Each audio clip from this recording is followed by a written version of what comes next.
How to hard reset your Samsung Galaxy device. So in order to do so, you may follow up the simple steps. You need to enter recovery mode for that. So for that, you can press and hold the power button until the phone completely shuts up. So look out for the power button and long press on it until the phone completely shuts up on it. Once that is done, you can press and hold the power volume button of your screen, and with that, you will be finding this kind of interface on your screen. Now you can use the volume buttons to navigate through the options and the power button to select. So you just need to head over and look out for this option of wipe data. Look out for wipe data slash factory reset. So you can look out for that option, go ahead and click on it, use the power button in order to select it. And that will basically erase all the data on the phone, and you will be prompted to confirm the reset. Select yes to proceed.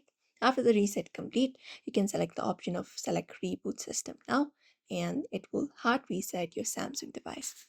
So this is it. You may follow up this method in order to do it. So I hope this video was helpful. Give it a thumbs up and subscribe for more tips and tutorials.